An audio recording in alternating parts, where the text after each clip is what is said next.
Well, welcome to video 3 of Walking and Talking.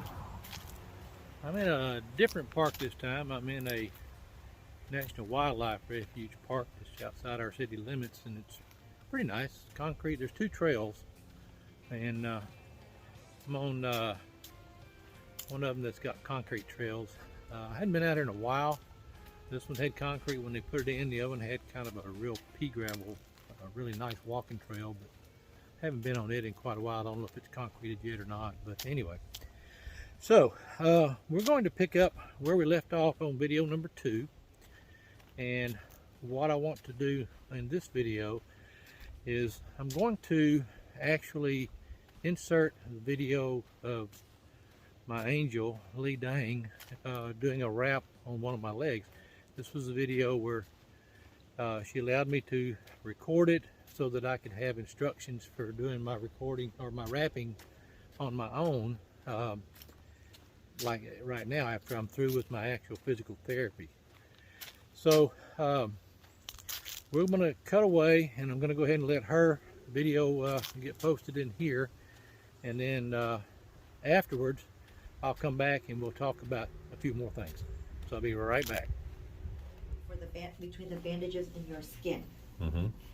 There's been people who skip the foam, and then the bandages, they're, you know, the edges are pretty sharp, and with the rubbing can cause blistering and you know, hurt your skin. So I do not recommend putting these bandages on direct skin. Have some type of lining on top, either it be foam and or cotton.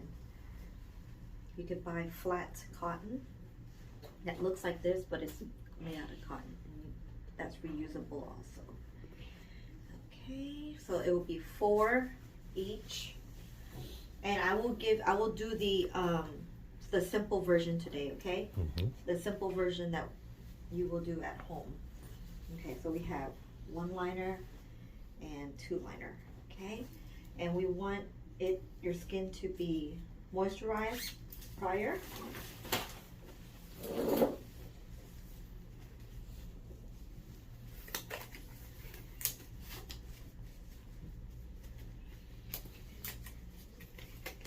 And the tape that we use is medical tape, so it's not so sticky that it will leave a residue on your bandages.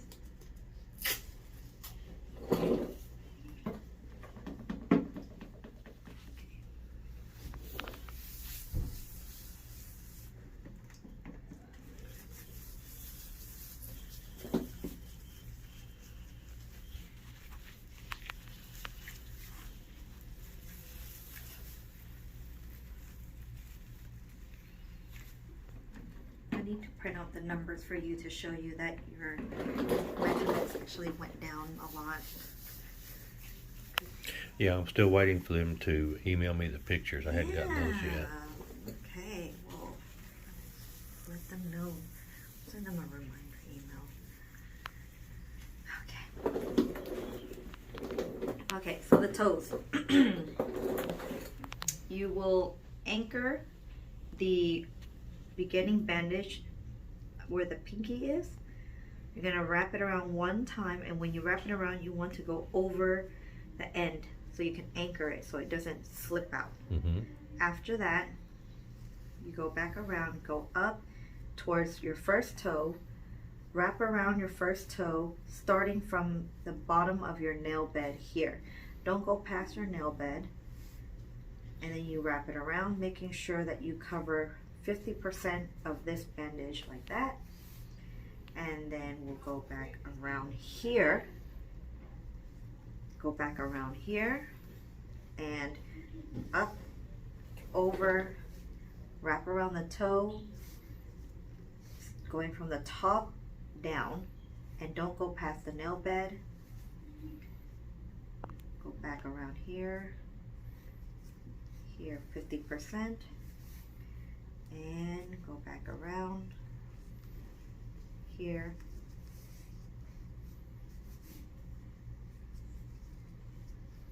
Don't touch the nail bed.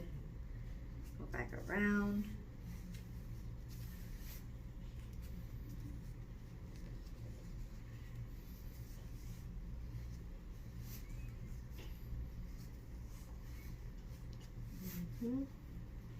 And you'll tuck it.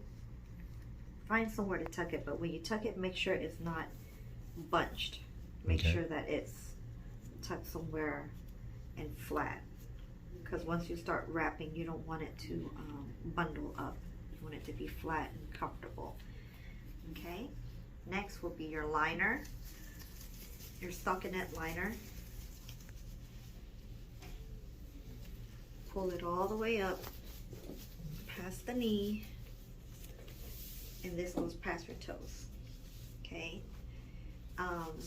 The foam goes on top,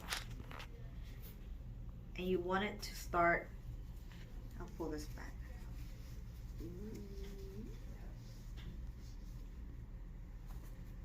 Here. You don't want it to go over the pinky toe because that will Okay. feel very uncomfortable. Right under the pinky toe here. Okay. Wrap it around once, and then this wrapping technique is called spiraling. You're going to spiral up, and the purpose of this is just to be a cushion. So it's not, you're not trying to pull it super tight to cause any compression. It's just to cushion the bandages up, and then you're going to go right under the knee,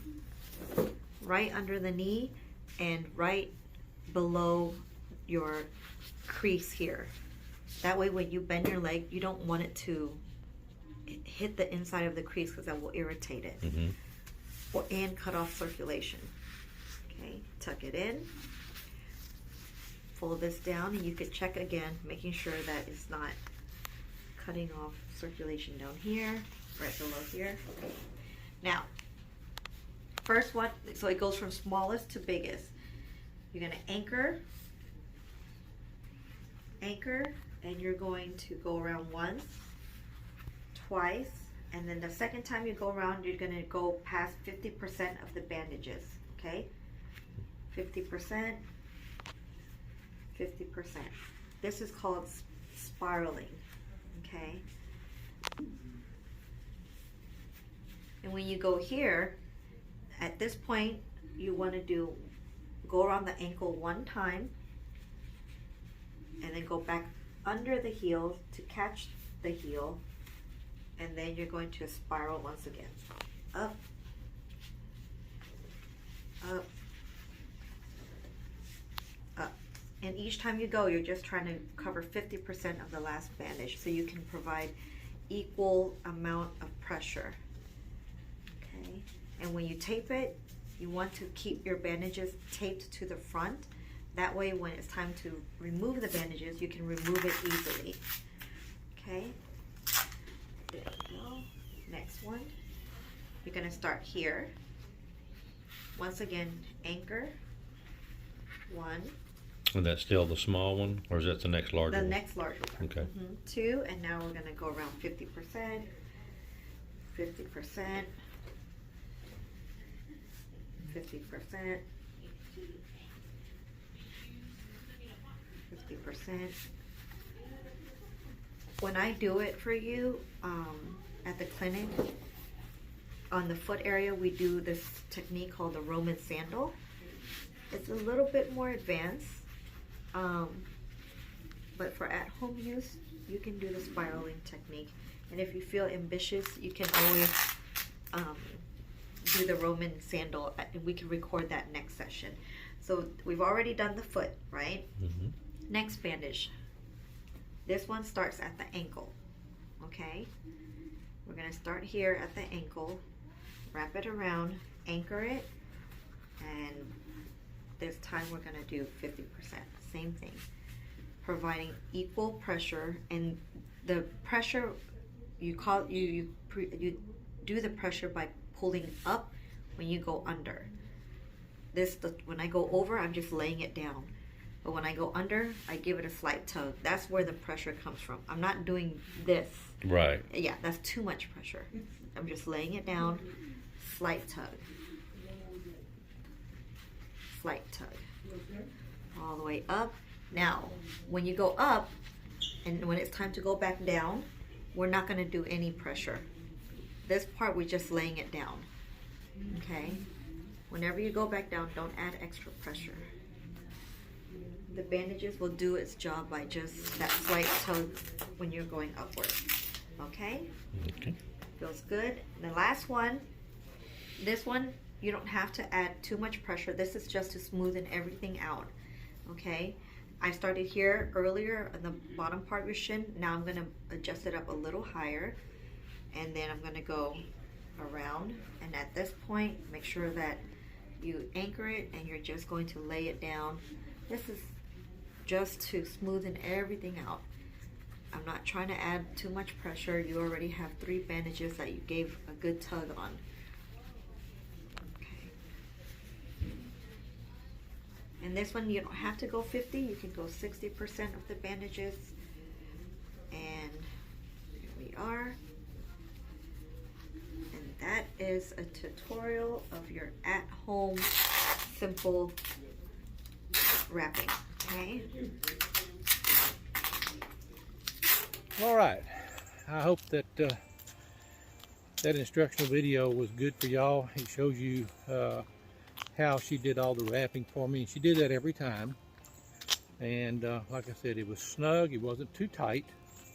And it really helped keep my swelling under control. So it was worth it. She's really good.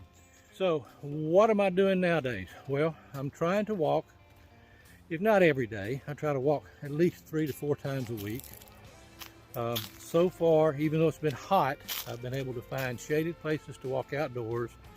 I'd rather walk outdoors than on a treadmill. But I had all forgotten about this park. Kind of out of the way. It's not real popular just because it's out in the middle of nowhere, you know, and you really got to know it's there to take advantage of it. But it's a nice park, and I really enjoy it. I'm going to enjoy it more.